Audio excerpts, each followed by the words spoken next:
Coucou les cupcakes, c'est Lila, on se retrouve dans une nouvelle vidéo aujourd'hui. Je vais faire une vidéo pour la sleeve, comme vous l'avez déjà vu dans le titre, mais exceptionnellement aujourd'hui je serai toute seule. Alors à l'habitude je l'ai fait avec mon ami Calypso. Si vous n'avez pas vu les vidéos, je vous les mettrai en barre d'infos. Elles sont plutôt longues en fait, elles sont entre une demi-heure et une heure de vidéo. Je sais, c'est clairement de gros formats, sauf que vu qu'on est deux à papoter, ça prend beaucoup de temps. Aujourd'hui, j'espère vous en faire une un peu plus rapide, tout simplement, puisque là, demain, je serai à 4 mois post-op, donc le 21 mai. Donc je la tourne aujourd'hui, et elle sera sûrement postée en retard de 2-3 semaines, comme toujours, hein. Voilà, donc je veux faire cette vidéo toute seule, puisque tout simplement, en fait, la dernière que j'ai postée était pour les 1 mois et les 2 mois post-op. Et il n'y a pas beaucoup de choses qui ont vraiment changé trop depuis, enfin, à part tout ce qui est poids, IMC, alimentation, enfin, s'il y a des changements, mais pas assez majeurs pour qu'on fasse une vidéo à deux où on va encore parler pendant une heure. Euh, voilà. Donc avec Calypso, on en fera une sûrement pour les 6 mois, parce que les 6 mois, c'est quand même un palier important, et voilà.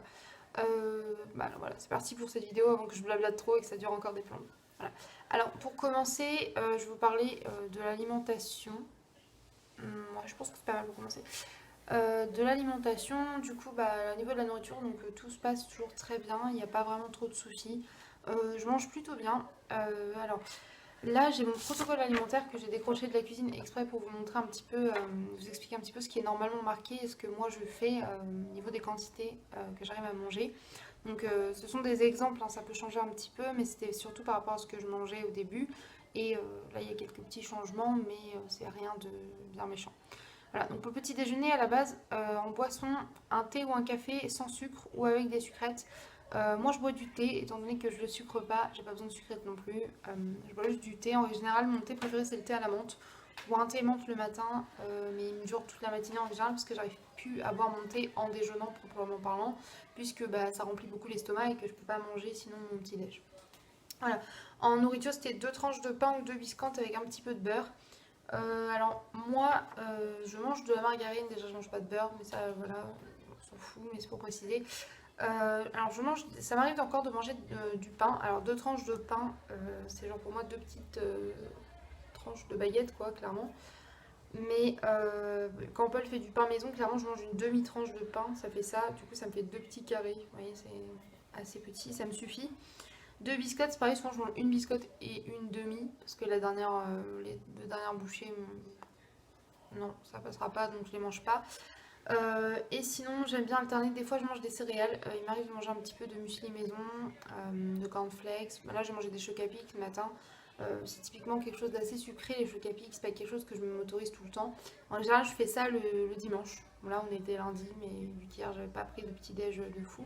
Voilà, je m'autorise une fois dans la semaine un petit déjeuner un peu plus sucré. Le dimanche, je m'autorise un peu de pâte à tartiner ou un peu de choc à pic, mais pas dans l'excès. Et si j'en ai pas envie, par exemple, hier j'en avais pas envie, je l'ai pas fait. Mais aujourd'hui, j'avais envie de choc à pic, donc j'ai mangé un petit peu de choc à pic. Et c'est équivalent. En fait, je mets ma main dans le paquet et je ressors ça, quoi. Voilà, un tout petit peu de céréales et avec un petit peu de lait. Et c'est tout. Et des fois, je remplace le thé ou le café par un jus de fruits sans sucre ajouté. Voilà. Après, normalement, il y a la collation à 10 h qui peut être prise. Alors, moi, je prends pas de collation le matin, puisque tout simplement, vu que je me lève déjà vers 9h30, 10 h, je prends pas de collation entre le déjeuner et le midi. Pour le midi, donc là, elle m'a marqué par exemple, c'était 60 à 80 grammes de poisson, de viande ou un œuf cuit avec une cuisson légère. Moi, personnellement, je mange plus de viande et plus de poisson depuis 8 ou 9 ans, donc ça voilà. Mais à la place, je mange 60 ou 80 grammes, donc je mets de lentilles, de haricots, de protéines de soja texturées, du tofu, des choses comme ça. Il m'arrive de manger un œuf aussi. Maintenant, je mange soit œuf dur, soit œuf à la coque, soit un œuf au plat ou une petite œuf brouillée. Et marqué 100 grammes de féculents sans matière grasse. Ça fait à peu près environ 3 grosses cuillères à soupe. Et on peut mettre avec un peu de coulis de tomate par exemple si on veut. C'est vraiment des exemples, hein, on nous a expliqué, parce que j'ai une autre feuille avec des exemples proprement parlant d'idées de repas. Si vous voulez, je vais vous montrer ça un petit peu. C'est juste que j'essaie de pas trop parler. Je vois que ça fait déjà 5 minutes que je parle. Je sens que ça va encore être long. Enfin bref. Du coup, moi, je mange à peu près. Enfin, je mange moins de 100 grammes au total en frais. En fait, j'arrive pas, je suis pas du tout à 160, 180 grammes de repas. Je dois manger 100 grammes en tout. Voilà. Je cherche, je suis désolée au passage, la petite feuille avec les idées de repas. Voilà, ça c'est les quantités, protocole alimentaire. Ok. Je crois que c'est celui-ci. Voilà, exemple. Hop, je vous ai trouvé ça assez vite dans le petit dossier pour la sleeve qui est méga rempli de papier en fait, puisqu'il y a tous les papiers depuis le début du parcours. Voilà, bref, ensuite il y a le goûter. Donc moi on m'a mis une part de fromage avec à peu près 30 grammes de pain ou de biscotte. Au début je le faisais un petit peu, manger un peu de fromage, etc. J'ai beaucoup plus de mal. Alors ce que j'essaie de faire c'est manger un petit Louis, un Kidibou, un Babybel, ce genre de fromage pas très fort en fait passe mieux. Je mange ça. Est-ce que je mange le pain avec? Pas forcément en toute honnêteté, parce que j'ai pas faim en fait donc ça passe pas. Mais il m'arrive de prendre un thé quand même, une petite boisson comme ça chaude. Et si j'ai faim, il m'arrive de prendre par exemple un petit Louis et un biscuit. Voilà, je prends pas des gros biscuits chocolatés, de la mort, machin et tout. Un petit biscuit, ou des fois ça va être une tranche de pain de mie pour changer un peu. Mais c'est pas toujours 30 grammes de fromage et une part de 30 grammes de pain et une part de fromage. Mais j'essaye de rester un petit peu dans ça. En fait, la part de fromage, c'est simplement pour l'apport des protéines, clairement. Ensuite, au dîner, c'est la même chose que le midi. 60 à 80 grammes de poisson, de viande ou d'œuf. En gros, du coup, ça fait pareil, les légumineuses pour moi, les sources de protéines, quoi. Tofu, voilà, ce genre de choses. Et 100 grammes de légumes crus ou cuits, puisque le midi, on a eu les féculents. Donc le soir, on mange les légumes. Moi, ça m'arrive d'inverser, des fois de manger les légumes le midi et les féculents le soir. J'essaie de vraiment suivre au maximum, mais des fois, je mange les féculents le soir parce que j'ai envie des féculents. Je me fais pas. J'ose pas buter vraiment à fond dedans et tout en me sentant privée. Je préfère me dire, bon allez, mange des féculents ce soir, c'est pas un drame pour une fois. Ça arrive rarement, mais vaut mieux faire ça que se sentir frustré, je pense. Donc voilà. Et ensuite, il y a une collation donc à 22 h, un yaourt nature ou une compote, ce genre de choses, ou un fruit frais. Et moi, celle-là, je la prends des fois, mais plus vers 23 h, 23 h 30, puisque je me couche assez tard et que du coup, bah, je prends pas la collation le matin, bah, je la prends le soir. En fait, c'est surtout, faut en prendre deux sur les trois, en fait, des collations au moins. Donc voilà. Et après, bon, bah, la marquer, faire des cuissons légères, éviter le sucre et les matières grasses ajoutées, genre rajoutez pas un bain d'huile dans les trucs. Je veux dire, en féculent, pour l'instant, j'ai dû manger des frites quelques fois, mais très peu. Cuite maison est toujours bien absorbée, ou sinon j'essaie de les faire au four parce que c'est vrai que c'est vite gras en fait. Et le gras passe très mal. De toute façon, des frites, j'en mange les 3-4 fois où j'en ai mangé très peu, ça passe assez difficilement. Il y a plein de trucs comme ça que j'ai réessayé. J'ai réessayé la raclette, ce genre de choses un petit peu, pas dans l'excès, une tranche de raclette avec un petit bout de patate. Sauf que bah en fait ça m'écœure très vite, ça me remplit très vite l'estomac parce que bah je suis écœurée. Donc voilà. Et après, bon, bah, les conseils, hein, toujours consommer les protéines en priorité, manger lentement, ne pas multiplier les repas, c'est-à-dire pas de grignotage, boire entre les repas 30 minutes, pas 30 minutes avant ni 1 heure après, 1,5 litre d'eau par jour, pas de gazeux, et arrêter de manger dès qu'on a plus faim, en fait, dès qu'on sent la satiété, et bien évidemment reprendre l'activité physique régulière.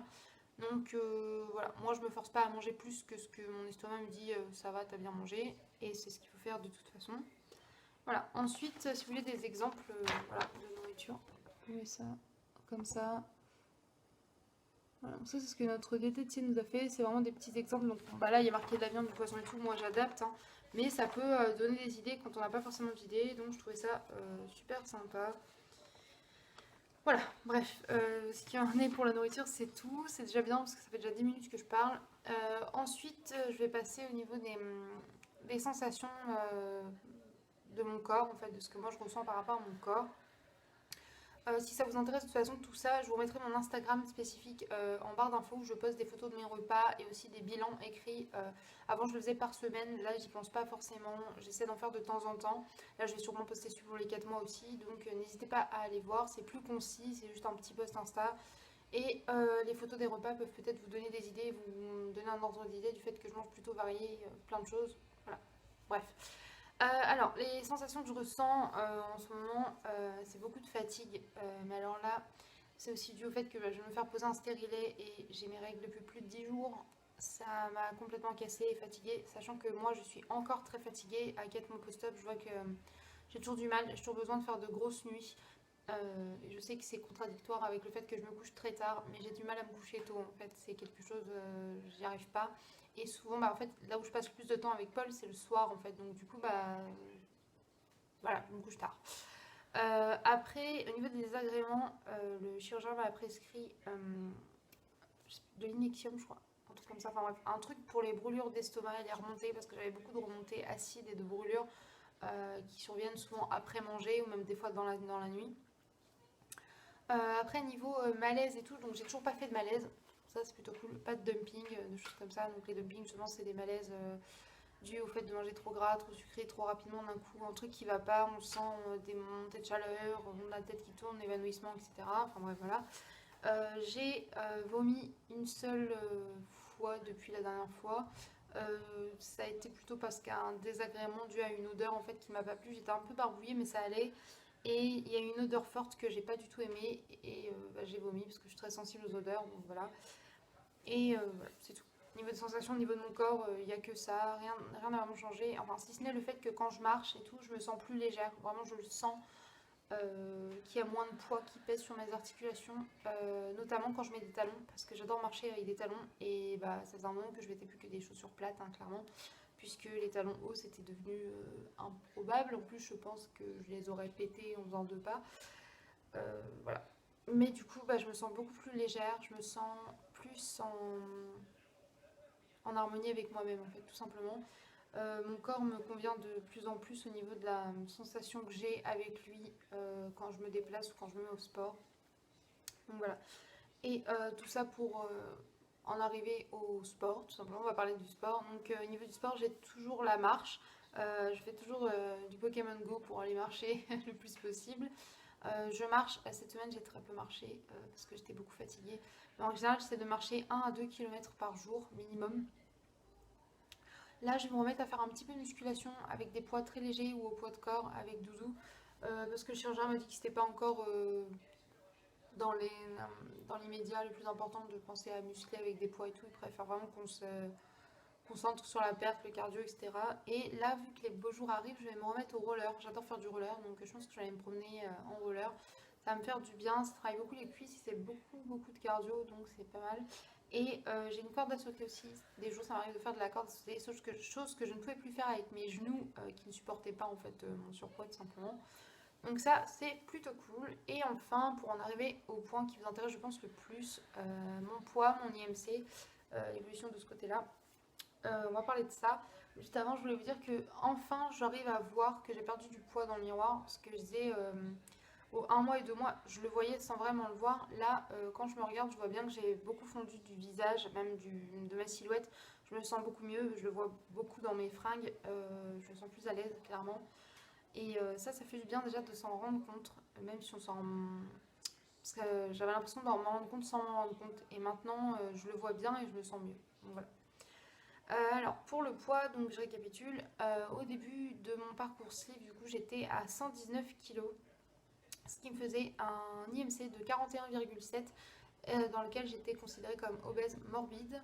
Et à l'heure actuelle, donc là on est le 20 mai, donc pour le 21 mai, pour mes 4 mois, je suis à un IMC de 32,5, donc je suis passée quand même de 41,7 à 32,5 et je suis passée en obésité modérée, ce qui veut dire que je suis même plus en obésité sévère, je suis en stade 1 seulement d'obésité. Le prochain palier, ce sera donc le surpoids en fait, et ça c'est génial. Ça faisait des années que j'étais pas obèse modérée en fait, que j'étais que en sévère ou en morbide, donc ça c'est cool. Et du coup pour le poids, je suis donc à 92,8, ce qui nous fait une perte de plus de 25 kilos, clairement. Là, j'ai pas le poids égal. J'ai pas calculé exactement. Euh, alors attendez. 119 moins 92. 27, ça fait 26,2. Voilà, j'ai perdu 26,2 kilos. C'est beaucoup. Voilà, je suis très contente. Donc là, bah, du coup, comme je vous dis, je suis à 92,8 et mon poids, pour être en poids normal, se situe entre 65 et 70 kilos. Voilà, et c'est ce que je vise sans me foutre la pression pour l'instant. Juste envie de laisser mon corps en fait faire comme il le sent pour le moment, à son rythme. Je ne force pas les choses. Voilà. Il y a des fois aussi où j'ai pas du tout envie de manger, je ne me sens vraiment pas du tout. J'essaie de me faire une petite soupe, un petit bouillon comme ça, histoire de dire j'ai mangé quelque chose, mais je force pas en fait. Quand ça passe pas, je force pas. Je mange quand même parce qu'il faut manger, même si ce n'est que 2 bouchées, mais je veux dire, ne vous forcez pas non plus à outrance, mais ne sautez pas non plus trop de repas en pensant que vous allez perdre plus. Il faut pas du tout faire ça, ça c'est complètement nocif. Enfin, bref, voilà. Et sinon, qu'est-ce que je voulais dire? Attends, je suis sur mon Instagram. Je regarde un petit peu parce qu'en fait, du coup, j'ai mon Instagram et je suis pas mal de comptes par rapport à la sleeve. Et vraiment, il y en a des sympas. Là, j'en vois un, j'en ai un qui s'appelle Sleeve Idée Recette, qui est plutôt sympathique. Vie de sleeve, sleeve pour une nouvelle vie, ma sleeve et moi. Sleeve Chuchuka, qui est pas mal aussi. Voilà. Sleeve New Life 2018, Léa Sleeve 2018. Je change de peau aussi. Voilà, c'est quelques exemples d'Instagram. Franchement, ça peut des fois vous motiver. Moi, je vais sur Instagram, des fois m'inspirer un petit peu des autres, même si elles mangent de la viande et que moi je suis végétarienne. Après, ça peut être un plus pour vous si vous êtes végétarienne de venir voir directement sur mon compte ce que je mange, parce que je mange beaucoup de végétariens et de véganes. Et ça peut du coup vous donner d'autres idées. N'hésitez pas non plus à aller voir des fois sur YouTube les autres vidéos de personnes qui font du contenu justement sur leur sleeve qui sont vraiment très très bien. Moi, malheureusement, une des youtubeuses que je suivais pour la sleeve a fermé sa chaîne, donc on ne peut plus voir ses vidéos. C'est dommage, c'était très bien. Mais sinon, il y a un youtubeur qui a une chaîne sleeve qui s'appelle La Sleeve d'un barbu, qui est vraiment très bien aussi. Et c'est sympa parce qu'on voit pas souvent des hommes en fait faire des vidéos sleeve. J'ai pas d'autres noms en tête sur YouTube, je suis désolée, mais je suis pas mal de chaînes et franchement ça peut être vraiment intéressant. Moi je sais que j'adore ça, j'adore aller voir les vidéos, les photos des autres en fait. On se sent soutenu en fait parce qu'il y a d'autres gens en fait qui vivent la même chose et c'est important. N'hésitez pas à leur en parler. Même moi, si vous voulez me mettre des commentaires, parler, que ce soit là sur YouTube, sur Instagram ou même en message privé, n'hésitez pas, ça me ferait plaisir de parler avec vous. Il n'y a pas de souci avec ça, au contraire. Euh, je comprends qu'on ait besoin d'échanger des fois à l'approche d'une sleeve ou à l'idée d'une sleeve ou d'un bypass ou ce genre de choses, ou même si ça a déjà été fait. Voilà. En tout cas, j'espère que j'ai répondu aux questions que vous posiez. J'espère que cette vidéo n'aura pas été trop longue parce que je vois qu'elle fait déjà 17 minutes. Je vais clore là. Voilà. Je vous fais des gros bisous. Je vous dis à bientôt dans une prochaine vidéo. Bye bye.